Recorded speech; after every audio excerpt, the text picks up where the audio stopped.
I want to find a sales job where I'm passionate about the product. I can work 9 to 5. I can make 500 grand to $1 million a year, where I can have upward mobility and move up quickly. I'd say lower your expectations. I would say, have they tried the lotto?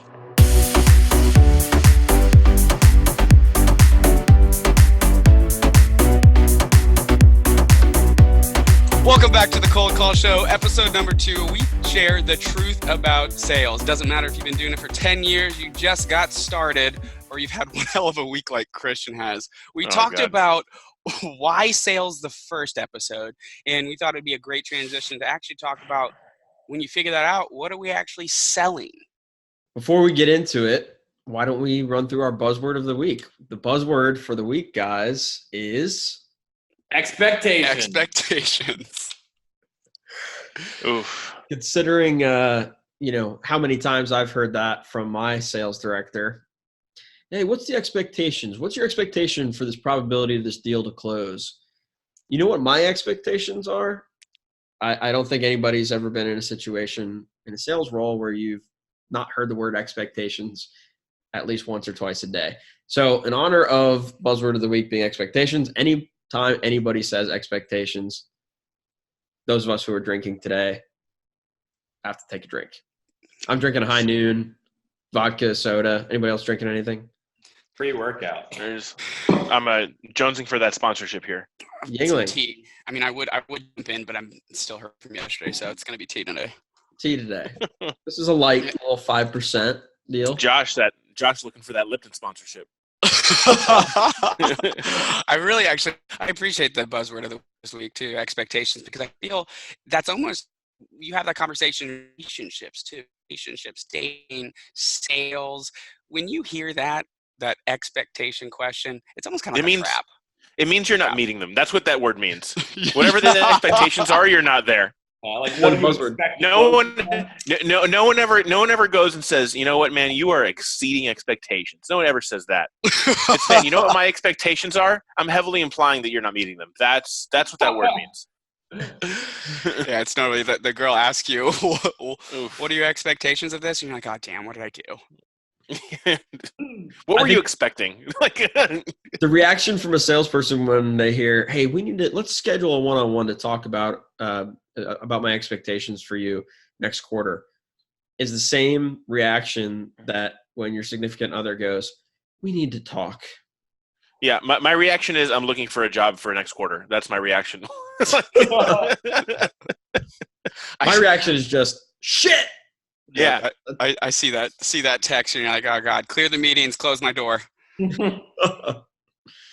So we're talking about what type of sales should we be doing? What industries? What should we be selling? Josh, you want to start off? Yeah, definitely. I think I break it into two different pieces. And we kind of talked about this a little bit, and it's looking to, let's say, your younger self, right? When you're jumping out of college, and if you were to sit them down and say, I'm really excited about sales. What do I want to sell? How can I figure that out? My conversation would be a little different for the person coming straight out of college versus somebody that's my age in retirement, 30. I think the college kid, the 21, 22, 23, maybe first time in sales, or like we introduced this entire show this way, is when you get out, you want to take a look at your lifestyle. So what are you trying to accomplish, right? So if for me, it was debt, I had to pay off debt. So money was important to me when I graduated. I had to figure it out. So I wasn't too worried about the actual product. I wasn't too passionate about what I sold. And we kind of talked about in the first episode, I sold pee. It was urine drug testing. I didn't really care too much about that. It was more about making sure there was kind of an impact, and I made money because I had to pay off bills. And then that kind of changes later. So I think the first piece is opportunity and your lifestyle. So what are you trying to accomplish, and your true opportunity with that job is what I looked at when I first graduated. And I think it still stands true to today, what I'm looking for now. So Nick, since you're the most recent person who's had to make that decision, like we talked about last episode, 12 months ago, you're not You don't really have a huge direction in what you want to be doing. What advice would you give your 12-month ago old self as far as what industry or what thing you should be selling?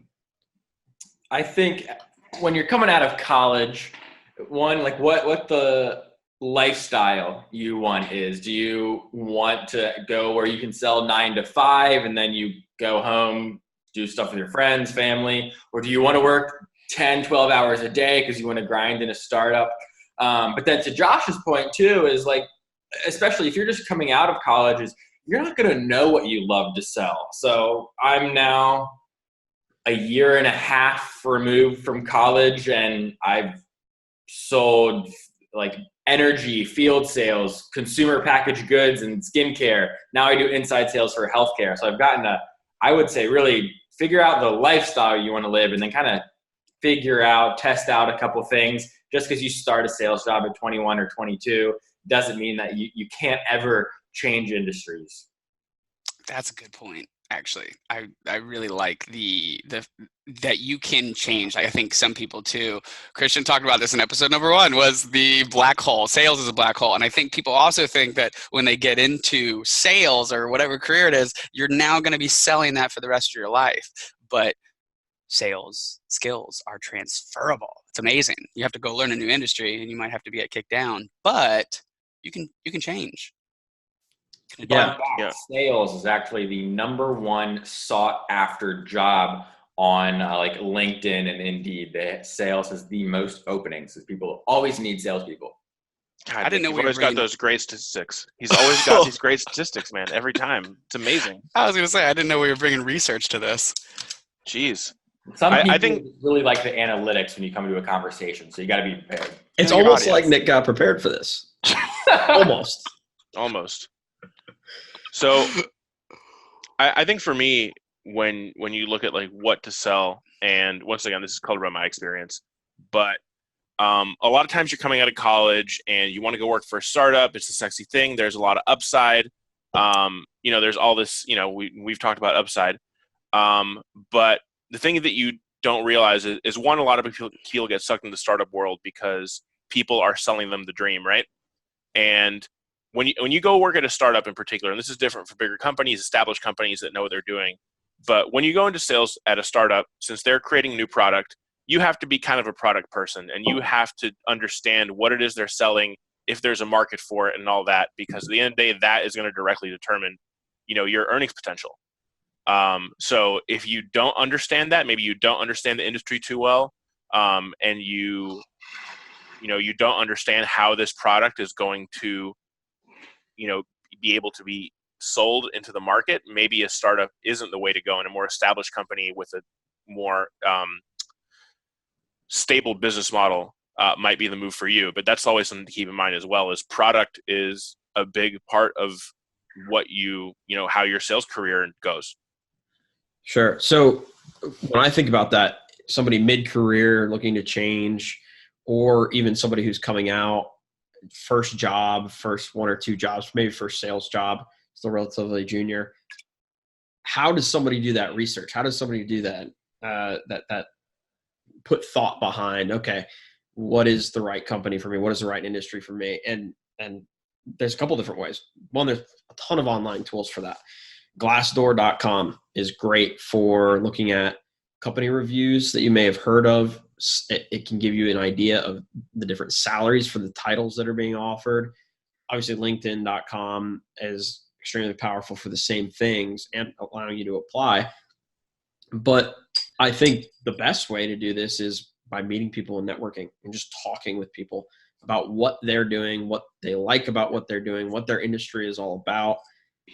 I mean, shoot, Josh, you've done a ton of that right now being in between jobs, but I think all of us have gone to coffee with somebody just to say, hey, you're doing something I'm interested in. Can I pick your brain for 20, 30 minutes? Yeah.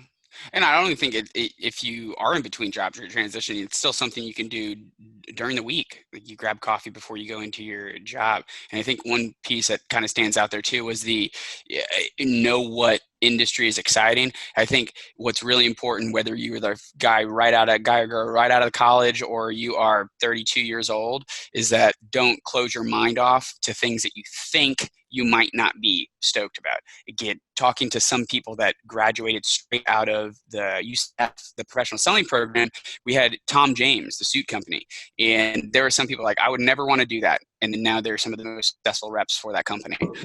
The reason is because they actually open up their mind and like, you know what, maybe it would be, let me grab coffee. Let me go and sit down with the guys that have been seeing this for a little while. Maybe this is cool. And sure enough, they all of a sudden fall in love with getting tailored suits delivered to these high profile people. So that's, I mean, it's really important to keep your mind open to what to add on to that. I mean, I graduated from Akron with a marketing degree, and my first job was luxury skincare. Like I'm an athletic dude. I never thought I would get into skincare, but ended up a lot now though.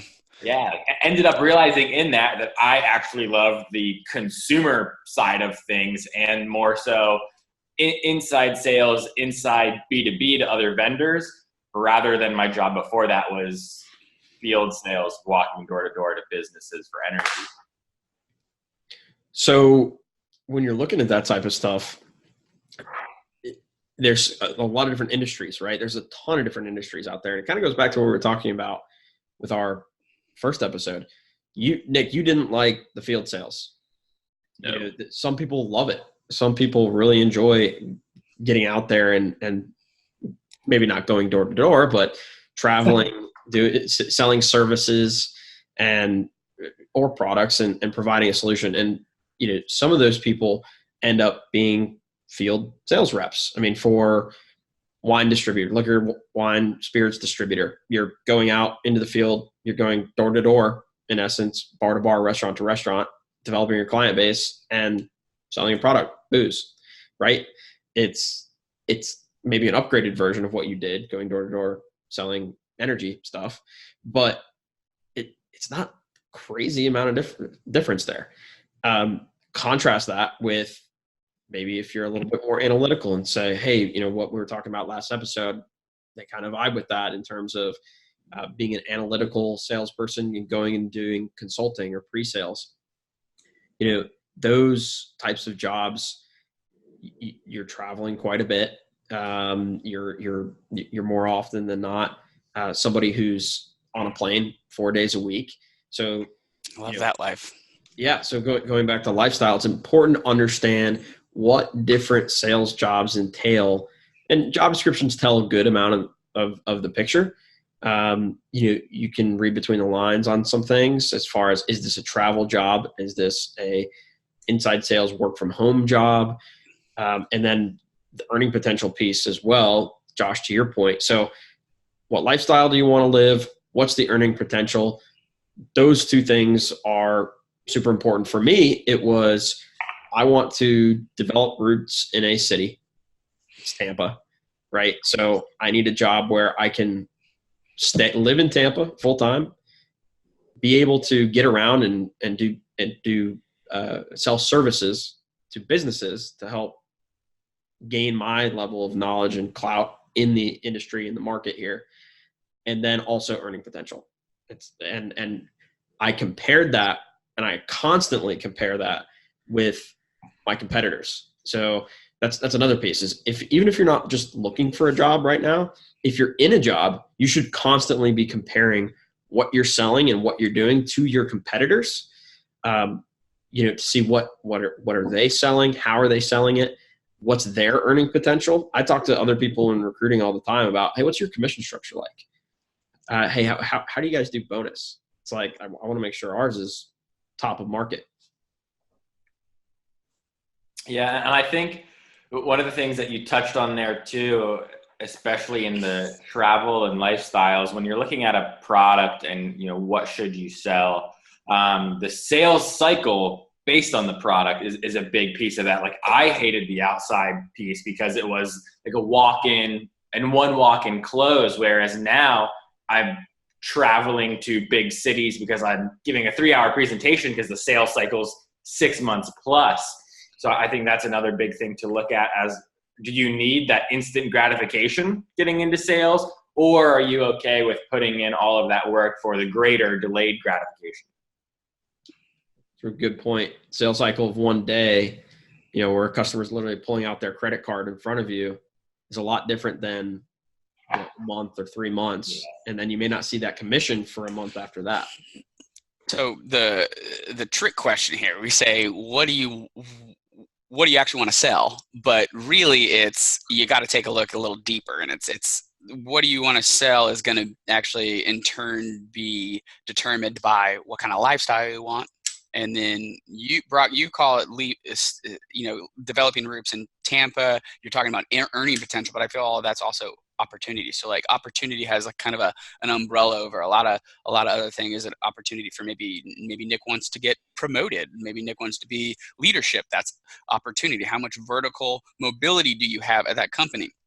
That's opportunity. So I think lifestyle is one thing. Opportunity is one thing across the board. Expectations. And expectations. I was waiting for somebody to say that. So hold on. Expectations of the job too. That's actually a really good one too. So can you change industries? We touched on that a little bit earlier, but what negatives are there going to be if somebody's in sales and going, I don't get along with this product at all. I don't get along with my company at all. I don't get along with this industry at all. I'm out. I want to change industries. What is the next step? What's going to happen from there when that person makes that decision? You're going to have to take a step back down the totem pole, as it were, right? Not only that, you probably whatever network that you have is, you're going to have to sort of start over from a networking perspective, and you're going to have to sort of work your way up. You'll have the advantage of maybe someone who's in a more entry-level role of experience of being a salesperson and how to, talk about, all that stuff. But from a industry perspective, you're starting over and but if you really hate where you're at, then that's a sacrifice you may be willing to make. Sure. I think one really smart way to do this, and this is as we were talking through this, demotion is one thing. You kind of demote yourself. You have to, if you get it in a completely different industry. So the way to kind of mitigate that, trick it a little bit is, let's say you're in healthcare, right? And you want to, let's say you're doing genetics or you're in drug testing, but you want to start to branch out, let's say into recruiting, or you want to do it into software sales or something like that. Why don't you find a healthcare recruiting company or a healthcare software company? So where you're kind of learning, instead of starting all over, you actually have a lot of the verbiage and things that you're using all day long, but now you're just learning a new industry a little bit. Perm versus locum on the recruiting side, Brock, you're super familiar with that stuff, where that's the piece that you're learning versus everything. So you can kind of like slowly step yourself outside of the industry that you got into. And then of course, like Christian's talking about, there's other times where you just pull the ripcord and you're completely in a different industry. Back to that opportunity. There's a great opportunity and you're like, you know what? I'm not going to sleep for the next 6 months because I got to figure this out because it's a great opportunity. I'm okay with completely jumping. And it's okay, right? Because at the end of the day, I don't think there's almost any industry where as a salesperson, you have to be a total subject matter expert. Mm-hmm. To be a competent salesperson in most industries doesn't take more than 6 months of being really in it to at least have the basics of, the product, how it fits in the market, what the competitive landscape looks like. Even for us selling like a SaaS product that requires integrations, like most companies are going to have, sales support and sales engineering and things like that to help you out with even those more complex products where it's really going to be about you building relationships and understanding pain points and things like that more than anything. Selling objections. Yeah. Selling objections. Yeah. I usually say it takes a year to get back to the earning potential that you had and the clout that you had with your previous industry. It's a 1 year buckle up and go. And Josh has a phenomenal point. I didn't even think about the kind of the bridge job where it's like, all right, I've heard about these amazing things that are happening in recruiting, but I'm selling healthcare software right now. Well, I know healthcare. Why don't I take a step and get into healthcare recruiting? And then from there, I'll get into other types of recruiting if that's what you really want to do. Another really good way to do research, obviously we talked about meeting people, is networking events. I mean, there's you guys, Orlando guys, I'm a Tampa guy. there's no shortage of networking events for any industry, any type of. I mean, shoot, I go to a lot of the technology ones. It's like there's salespeople in every single industry, trade shows, events, like, and a lot of them are open to the public. You just sign up on meetup.com and go. You listen to a presentation. There's usually an hour networking session. Go out there, go meet people. Those are usually marginal. You know, there's just as many valuable people there as terrible people that a lot of people that go to networking events are salespeople. So that's a good point. It's like LinkedIn. LinkedIn is the greatest networking event in the history of networking events. Very true. But it's not the same as going to a networking event, right? Oh, You can't look somebody in the eye and freaking determine if they're going to be a value or a waste of time. Networking events, you can't. More often than not, they're a waste of time. But you get that 1 to 2 people you like, you go meet with them for coffee, pick their brain. Yeah. I think so you talk about networking too. One of the things when you're going, let's say going downtown Orlando and talking to somebody, one of the questions obviously is like, what do you do? Well, what do you do for work? And I know that people a lot of time don't want to define themselves by their job, but at the end of the day, that's kind of what you spend a lot of time doing. And so just keeping that line of communication open, like instead of just saying, where you're from and stuff like that, but what are you actually doing right now? You taken a genuine interest in whatever they're actually doing. And I'm thinking of Claudia, actually, when we met her downtown, and she was in medical sales too. So it was unique because maybe that networking piece is not necessarily meetup.com or like tech and beer or anything like that. It's outside randomly. So you literally could meet your next job opportunity wherever you are. And it's more about just being open to it and asking that really, really simple question. What are you doing for work? Or who I don't know if anybody else has different verbiage. What industry are you in? Yeah, what industry you're in. That's Are there salespeople in your industry? Yeah. Do they take a genuine interest in it too? And it's just like figure out, like, because I know a lot of people ask that question, like, what do you do? And you say the first like 2 sentences, and all of a sudden they're turned around. They have no idea what you just had that happen before too. And I'm like, okay, cool. I hope you never call for a job. Yeah, well, sometimes they do that to kind of put themselves in comparison to you on, oh, who is this guy? If you say, I'm a professional golfer, it's like somebody's going to go, oh, money signs, got it. I'm trying to put you in a status. Yeah. And some sales industries that happens. I mean, we talk smack about used car salespeople, but if you literally ask, oh, what do you do? Oh, I'm a car salesperson, and you're in some type of software services sales, it's like you're going to immediately peg that person at a certain spot in the sales hierarchy. Maybe he sells used Lamborghinis. 100%. I actually know a guy who makes a metric bejesus ton of money selling used classic sports cars. So a metric bejesus. Technically a used car salesman, but here we are. So lesson learned: don't read a book by its cover. Don't. Yeah. How can we tie in expectations? But he probably doesn't introduce himself as a used car salesman. I will say that. I'm a broker. He's a fine automobile broker. Fine automobile broker. Yes. Let the bullshit continue. To get back to what we were talking about. So what are we picking in terms of what we're selling? What do you want to sell? So what you really got to look at is lifestyle. I think we're like what you actually want, paying off debt, anything like that. Opportunity, and that's everything. So earning potential, vertical mobility. Christian, you had a good one too, and I can't even remember it, so it's my bad. But basically, the opportunity side of things. Thanks, Josh. I can see how memorable it was. What else are we missing? Is there anything else that when you say? I mean, product, right? Like literally, like the product, and especially like my point was especially having to do with startups is you better understand how good of a product it is and how relevant it is to people before you go risk, the next 6 to 12 months of your career on this startup that may or may not pan out. I just say it because we were talking about the younger people, and startups are risky, right? That's a whole other topic, but you might not know any better. So understand the product, and if you're selling real estate or bodies, like staffing, like you understand. People need to hire someone. Like I understand that there are nuances to it, but I understand that at some point someone needs employees. But some new miracle product is maybe less easy to grasp. So for product, Do you have to be passionate about that product, or you just have to see that there's some relevant use for it and value to be had out in the industry? In my grizzled and jaded old age, I'm Your definitely retirement age. more on the side of you have to see a use for it, right? And especially something new, it has to either be like a 20x improvement on what's out there, or it has to fit into a category where someone's going to buy this category of thing, right? So a great example for, in the business world, and we're all in sales. So a CRM, right? Every company is going to have a CRM, right?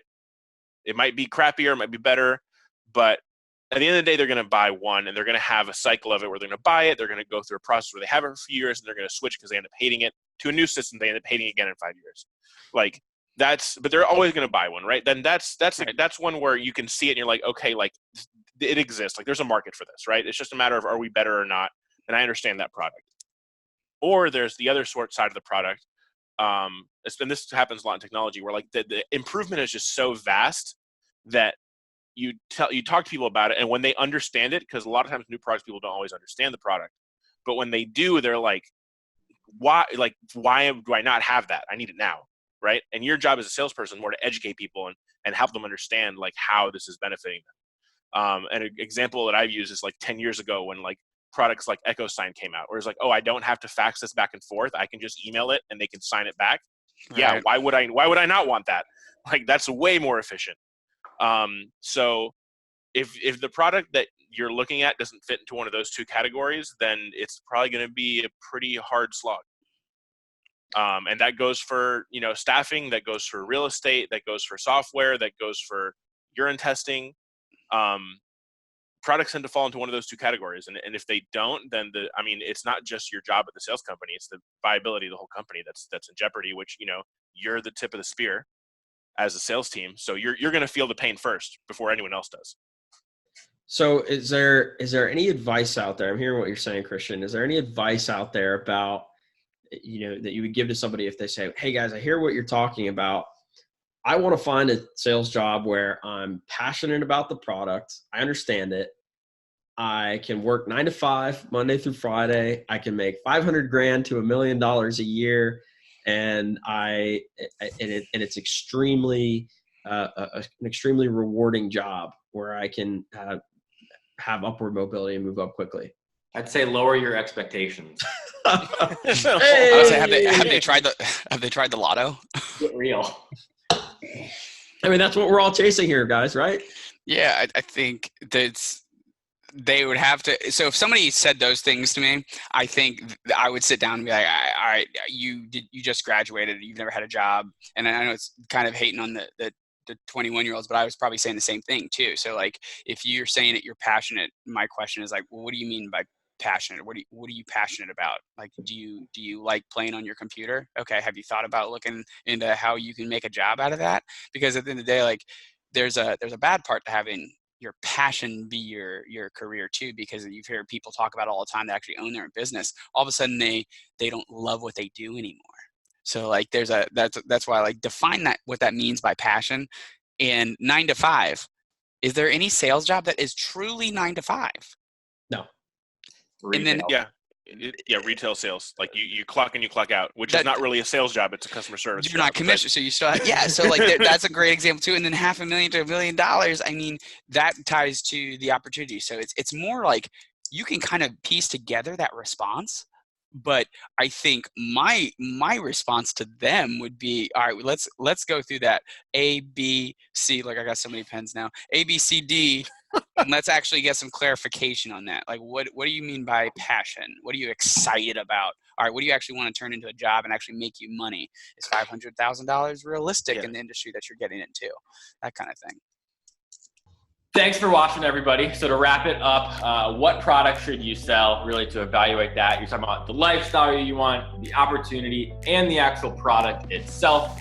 As you're looking for the industry and company to get into, do your research, whether that's online, go into network events, talk to people. But thanks for watching, guys. Give a like and subscribe. This is the Cold Call Show, the truth about sales.